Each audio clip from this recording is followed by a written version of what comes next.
My name is Olivia. I am 30 years old. I live in a small apartment with my mother. Life was not always easy, but we were happy together. My father passed away when I was 15. Since then, it was just me and my mom. She worked hard every day to give me a better life. I loved her more than anything. She was my best friend. Every evening we sat together and talked about our day. She always smiled, even when she was tired. Her smile gave me strength. I worked as a teacher at a local school. I loved my students, but my heart was always worried about my mother. She was getting older, and her health was not good. Some days, she was too weak to get out of bed. I wanted to do more for her, but I did not earn much. One day, I came home from work and found her lying on the floor. My heart stopped. I ran to her and held her hand. "Mom, wake up," I cried. Her face was pale, and her hands were cold. I called an ambulance, and they took her to the hospital. The doctor's face was serious. "Your mother's heart is weak," he said quietly. "She needs surgery, but it is very expensive." Tears filled my eyes. I did not have that much money. I felt helpless. I sat by her bed every night, holding her hand, hoping she would stay with me. "Please don't leave me," I whispered. Days turned into weeks. I worked harder than ever. I took extra classes and gave private lessons. I saved every penny, but it was not enough. One evening, as I walked home from work, it started to rain. I had no umbrella, and my clothes were wet. I felt tired and broken. I wanted to be strong, but I was scared. What if I lost her? When I reached home, I found a letter in the mailbox. It had no name. I opened it with shaking hands. Inside, there was a small note. "For your mother's surgery, take care of her." And with the note, there was $20,000. My heart raced. Who sent this? Why? I did not know, but it was enough to save her. The next day, I took my mother to the hospital. The surgery was long, and I waited outside, praying for a miracle. Hours passed. Finally, the doctor came out. "The surgery was successful," he said softly. "Your mother will be okay." Tears fell down my face. I ran to her room and held her hand.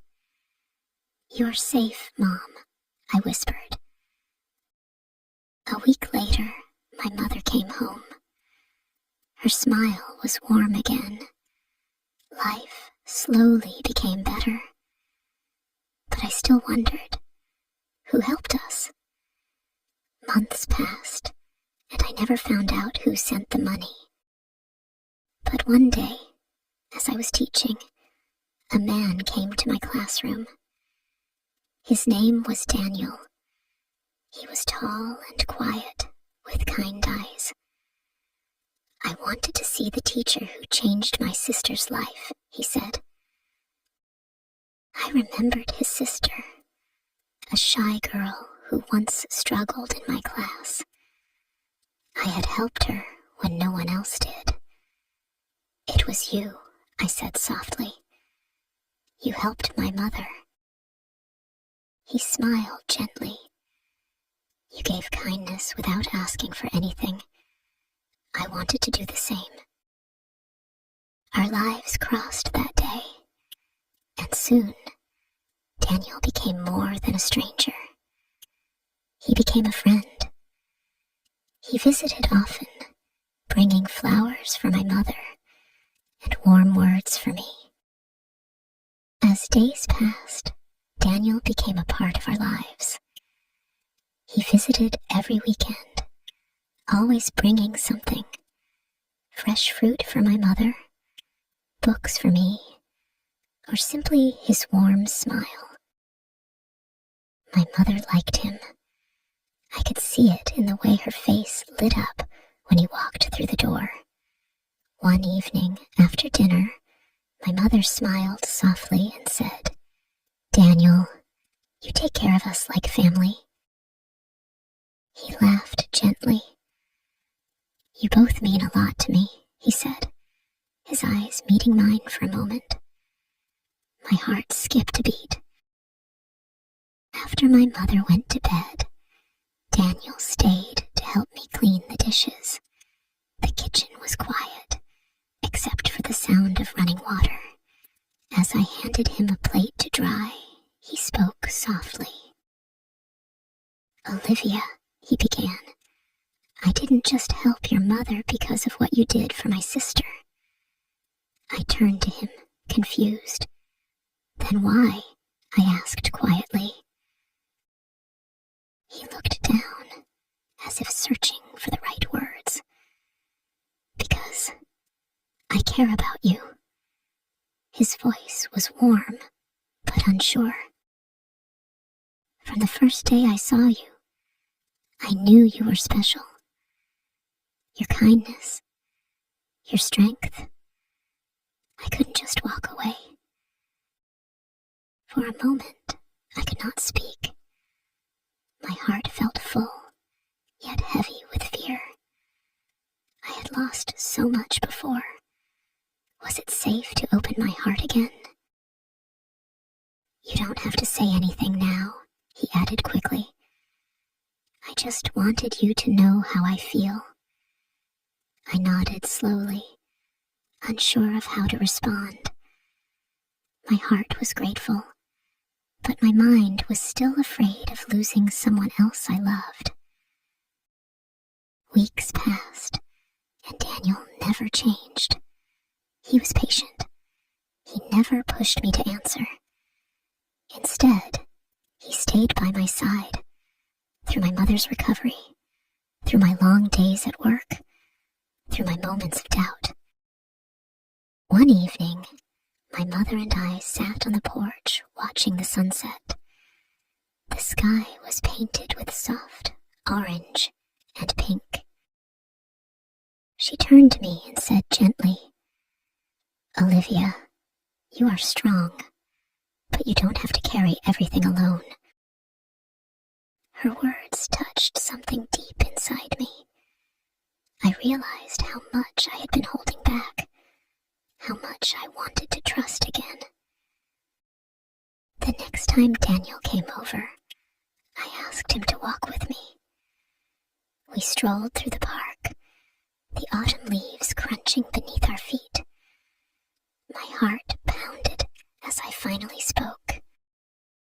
"Daniel," I said softly, "I'm scared to let someone in, but I don't want to lose you."